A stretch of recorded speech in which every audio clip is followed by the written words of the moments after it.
रूस और यूक्रेन में जो युद्ध की लड़ाई हो रही है, इसके क्या परिणाम होंगे। अब युद्ध क्यों हुआ, कैसे हुआ, अब तो युद्ध शुरू हो चुका है, तो इसकी बात करना ही बेईमानी है। अब युद्ध का परिणाम क्या होगा, यह बात है। क्यों मनुष्य इतना युद्ध के लिए उत्सुक है। ऐसा लगता है कि जहां भी कहीं युद्ध होता है तो पूरा मनुष्य जाति ऐसा लगता है कि जवान हो जाता है, उसमें एक ताजगी सी आ जाती है। क्यों युद्ध के लिए हम इतने उत्सुक हैं।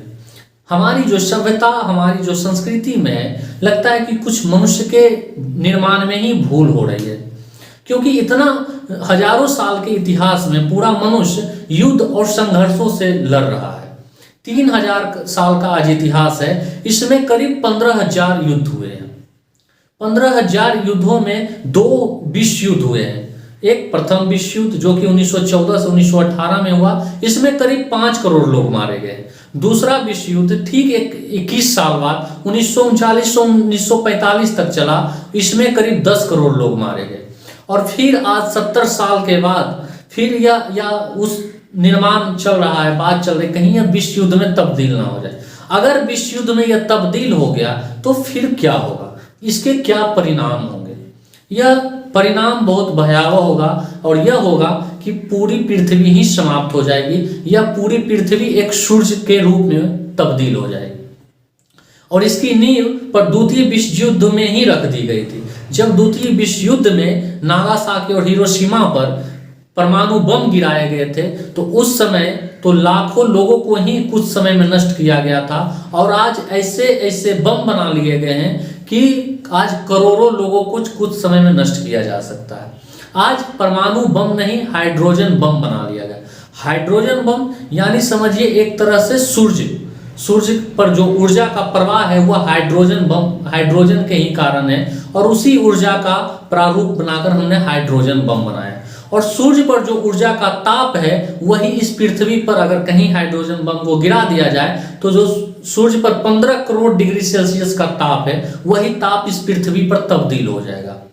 सूर्य हमसे इतना दूर है जिसका प्रकाश आने में 8 मिनट का समय लगता है, और इस पृथ्वी पर जब आता है अगर उसके डिग्री में अंतर आ जाता है, अगर 30 डिग्री से 40 डिग्री में तब्दील हो जाता है तो हम सभी को एसी और कूलर की आवश्यकता पड़ जाती है।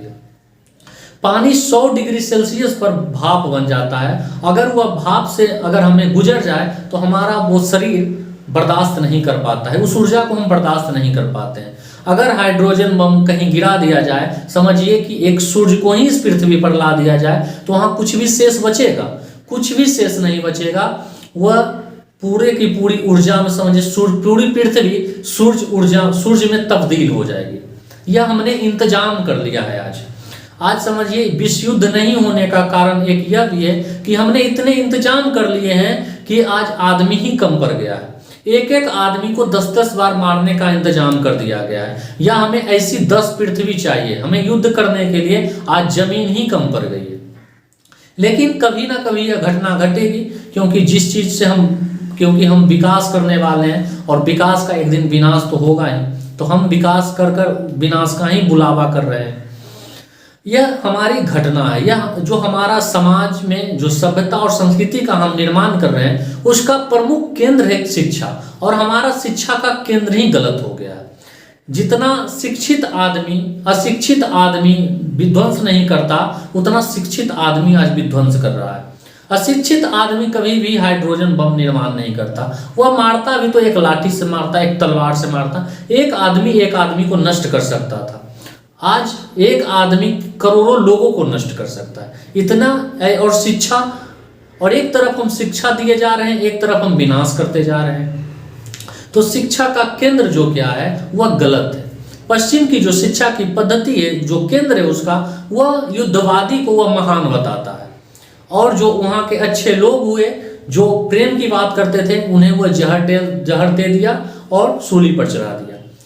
वहाँ का जो महान लोग है वह है सिकंदर महान, हम कहते हैं, चाहे वह भारत पर आक्रमण करने वाला बाबर महान हो, अकबर महान हो, चाहे वह हिटलर हो, स्टालिन हो, लेनिन, वहाँ के लिए वो सब महान लोग हैं। तो जिस देश में महान लोग को, युद्धवादी को महान लोग बताया जाए, तो वहाँ अगर इतना विनाश हो रहा है तो इसमें कोई हैरानी की बात नहीं होनी चाहिए। और जहां प्रेम की बात, सुकरात प्रेम की बात करता था, धर्म की बात करता था, सत्य की बात करता था, तो उसे जहर देकर मार दिया। ईसा मसीह प्रेम की बात कर रहे थे, धर्म की बात कर रहे थे, तो उसे सूली पर चढ़ा दिया गया। तो जिस समाज में, जिस शिक्षा में ईसा मसीह को शामिल ना किया जाए, सुकरात को शामिल नहीं किया गया हो और वहां उसे फांसी दिया गया हो, तो अगर वहां के लोग विध्वंसक है तो इसमें हैरानी की बात नहीं है। ठीक इन 3000 सालों में भारत भी एक देश है जिन्होंने कभी किसी देश पर आक्रमण नहीं किया। इसी देश पर आक्रमण किए, हमने सिर्फ बचाव किया। और हमारा शिक्षा का जो केंद्र है वह क्या है? हमारे केंद्र में राम है, कृष्ण है। और उस केंद्र में हमें, जब राम ने, कृष्ण ने किसी दूसरे देश पर आक्रमण नहीं किया, दूसरे देश की सीमा पर आक्रमण नहीं किया, तो उनकी जो आदर्श है वह हमारे भीतर है और हमने हमारे केंद्र में अपने राम को रखा। आज पश्चिमी देश की सभ्यता, उसकी शिक्षा हमारे ऊपर भी हावी हो गई और उस हावी होने के कारण आज हमारे राम को, आज हमारे कृष्ण को ही काल्पनिक बता दिया जाता है। यानी कि कहा जा रहा है कि अब हमें विनाश करना है, हमारे केंद्र को बदलो। और किसी भी सभ्यता को अगर बदलना है, अगर या तो विध्वंसक बनाना है तो विध्वंस को केंद्र में रखना होगा, अगर हमें सृजनात्मक बनाना है तो हमें राम जैसे, कृष्ण जैसे व्यक्ति को केंद्र में रखना पड़ेगा। और अगर जब तक हम केंद्र को नहीं बदलेंगे तब तक पूरी मनुष्य जाति को हम बदल नहीं सकते। और केंद्र बदलाहट होगी, लेकिन यह कब होगी हम पता नहीं। हमारे देश में आज लोग धर्म को कहते हैं अंधविश्वास है, पाखंड है, राम काल्पनिक है। तो काल्पनिक तो होंगे, अगर हमें किसी को काटना हो तो धर्म आगे आ जाता है, किसी को मारना हो तो धर्म कहता है तुम करोगे, इसका भुगतान तुम्हें करना पड़ेगा। तो इसलिए धर्म के मंदिर को तो गिराना पड़ेगा। अगर हमने इसे मंदिर नहीं गिराया तो फिर हम हत्या नहीं कर सकते हैं।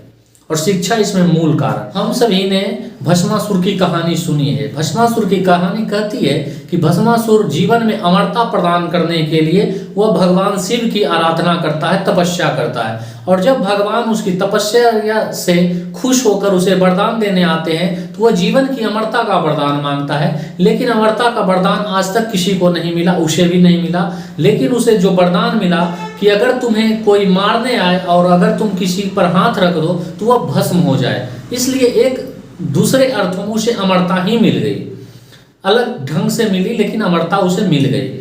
और वह जब अमरता का शक्ति उसे वरदान मिला और वह चंद समय में यह भूल गया।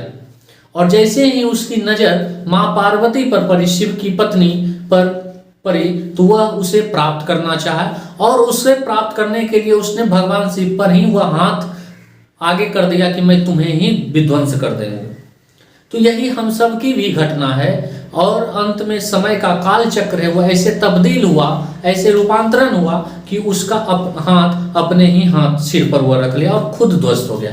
यह घटना सिर्फ भस्मासुर की नहीं है, यह घटना हम सब की भी घटना है।